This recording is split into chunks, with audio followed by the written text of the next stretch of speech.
Cette semaine, Madame et Série élève son âme au son de la musique classique, bande originale favorite des séries. Pour en parler, nous avons invité Christophe Dillis, chef d'orchestre sériephile, qui commence par nous expliquer ce qu'on appelle musique classique. Ce qu'on appelle musique classique dans les séries ou même au cinéma, c'est toute forme de musique qui a été composée pas pour ce moyen-là. Cette musique-là s'étend sur plusieurs siècles, que ce soit des moines du XIIe siècle ou un concerto pour piano de Beethoven ou de la musique répétitive américaine du XXe siècle. On peut faire glisser le sens et aller même jusqu'au jazz. Et il y a cette série Trémé sur la musique de la Nouvelle-Orléans, qui est une série un peu documentaire sur comment cette musique-là est faite. Il y a des titres qui sont composés pour cette série-là, mais il y a aussi des reprises. D'une certaine façon, c'est aussi de la musique classique dans les séries, mais pas au sens classique Mozart, Haydn, Beethoven. Parce qu'elle raconte une histoire sans parole, la musique classique est sans doute la plus expressive. La série dramatique l'exploite pour renforcer, accompagner les émotions de ses personnages, mais rares sont celles qui ont trouvé l'équilibre parfait pour en faire un écrin sur mesure.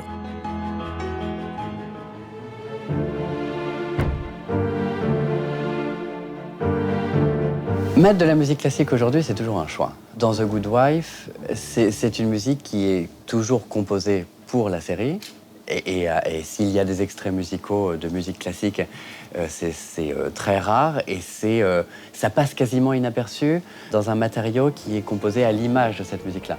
On est vraiment dans une musique très schubertienne, donc très trio à cordes, très piano, très sombre et en même temps très élégante. Et le compositeur de The Good Wife a réussi à reprendre les codes de la musique un peu dramatique et un peu forte émotionnellement. Il a réussi à reprendre ces codes-là pour les appliquer au rythme de la série. Et si on prend par contre l'exemple d'une série qui se réapproprie la musique classique sans la recomposer, on va partir sur Westworld. Le compositeur reprend Debussy mais reprend aussi Radiohead et il va aussi utiliser cette musique-là au service de l'action.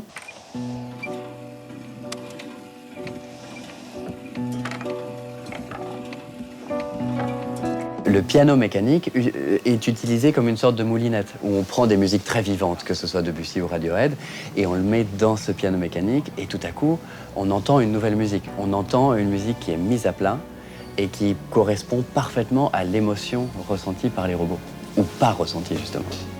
Comme la ville de Baltimore pour The Wire, la musique peut parfois devenir un personnage de la série. Elle apporte alors une nouvelle dimension, comme c'est le cas dans Hannibal, série onirique et luxueuse où rien n'est laissé au hasard.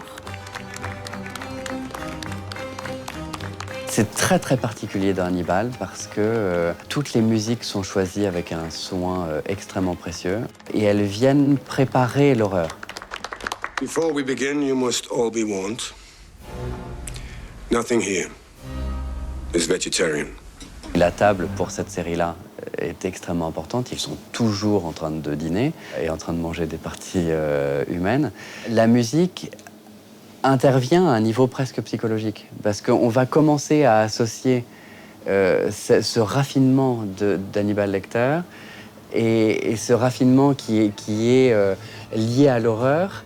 Et cette musique vient servir ça, vient servir cette double dimension d'Hannibal Lecter. Et quand on entend cette musique qui peut être joyeuse ou en tout cas élégante, psychologiquement, on lui applique quelque chose en plus. Et c'est là où le rôle du spectateur est en fait important dans la perception, c'est que le spectateur va commencer à plaquer des choses qui n'existaient pas sur cette musique-là. Et ça, c'est très fort, d'arriver à faire dire des choses en plus à cette musique-là.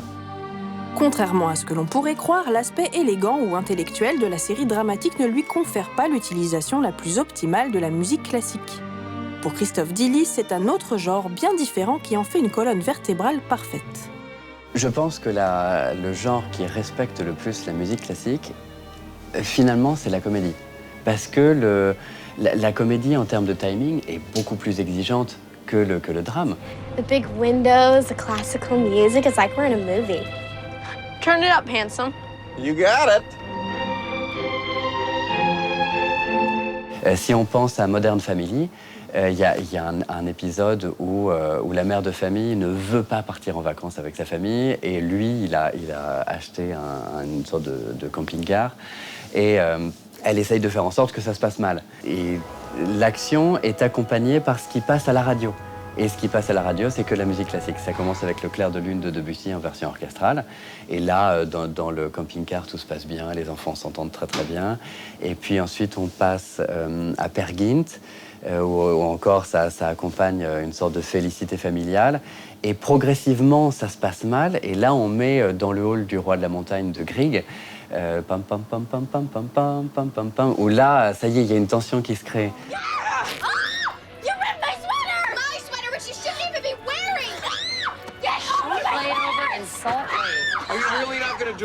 C'est une utilisation qui est beaucoup plus intelligente, qui prend en fait beaucoup plus en compte la dynamique propre à la musique que le genre dramatique à la télé, je pense. Il y a 2 ans, une série a décidé de dépoussiérer le genre classique en explorant les coulisses d'un orchestre. Mozart in the Jungle, mené par Gaël Garcia Bernal, raconte sa version rock'n'roll et ultra-moderne de ce qu'est ce monde mystérieux. Là où ils ont été un peu plus intelligents que ça, c'est qu'ils ont donné une apparence de réalisme à cet orchestre-là. Et en fait, tous les traits sont grossis ou diminués et ils déforment cette réalité-là. Et du coup, en tant que chef d'orchestre, c'est très intéressant de voir ça, de voir comment on peut faire plaire au public cette musique. C'est en montrant des coulisses qui sont en apparence réalistes, avec un syndicaliste, avec toutes les intrigues amoureuses entre les gens de l'orchestre. Et cette apparence complètement fantastique de ce chef d'orchestre chevelu, complètement barré dans sa musique, et qui ne vit que pour sa musique. The first violin played sharp 17 times in the first movement alone, and we weren't able to perceive Tchaikovsky's desired dynamic shift from bars 27 to 34. Il y a aussi un aspect visuel qui est très fantastique aussi. Il y a des couleurs et des cadrages et puis des plans qui sont... Quand ils filment l'orchestre dans Mozart in the Jungle, c'est pas les plans habituels qu'on a quand on a une captation de concert. On va s'intéresser aux personnes qui jouent. Et même si c'est pas très bien fait, même si Gaël Garcia Bernal dirige comme un pied, c'est pas ça le principe, quoi. On remet de l'humain dans la musique classique. Faire vibrer, émouvoir, appuyer un rire, la musique classique a un rôle essentiel dans nos séries chéries.